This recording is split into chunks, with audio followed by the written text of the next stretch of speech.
Let's look back first of all, shall we? We said in the build-up to the game against Flint that games against the Siltmen are always tight encounters. That wasn't the case this time around, though, and your side picked up their biggest win of the season. Yeah, I mean, they really have been. We've had 3, I think, extremely tough games against them. We had a 1-0 win here, which was quite tight, even though we deserved to win the game earlier in the season. We had a 1-1 draw away from home where we played actually really well in that game and probably deserved more.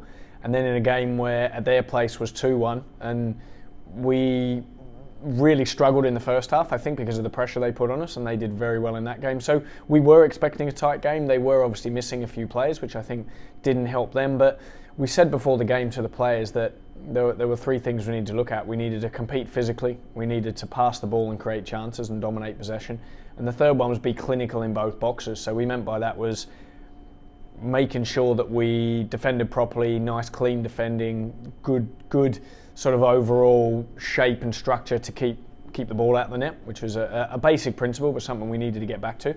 And then up the other end was being clinical and taking our chances, and I felt like we did all 3 of those things, which ended up in that performance and that result. So from our point of view, that was pleasing. It was great to see Declan McManus back on the pitch against Flint, and he scored his first goal since February as well. What's that going to do for his confidence? Yeah, no, look, I mean, all strikers like scoring goals and need that confidence, but I think for Dec, he's a confident player anyway.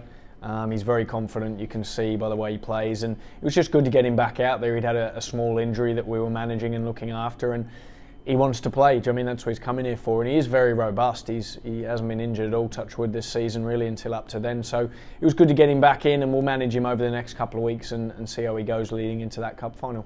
Yeah, that's now 2 wins in a row against Penybont and Flint, with just 2 league matches to go before that Welsh Cup final. How important will it be to continue building the momentum in these next couple of games?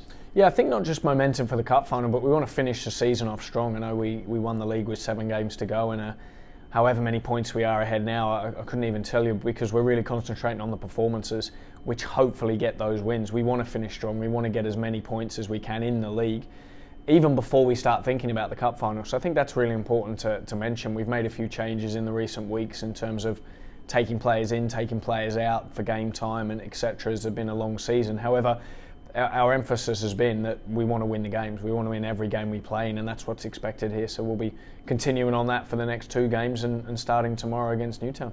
I know youth development is something you feel strongly about, and we saw 3 academy players feature off the bench on Friday: Josh Locke, Jake Canavan and Nick Grogan. Josh Locke almost found the net a couple of times as well. Again, that just goes to highlight the superb work that the TNS Academy is doing at the moment. Yeah, it is. I mean, from my point of view, I think I've probably had maybe 80% of my career in academy football. So well and truly involved in the academy. I think there's really good staff here, led by Chris Sargent, Si Spender, Si Smith, Connor Roberts, all the academy coaches that are working with the younger age groups as well. I watch them regularly, and I think the academy, I've said it before, is punching well above their weight of where we are and what category we would be in the academy system. So it's not just a token throwing a couple of players on when the scores is ahead.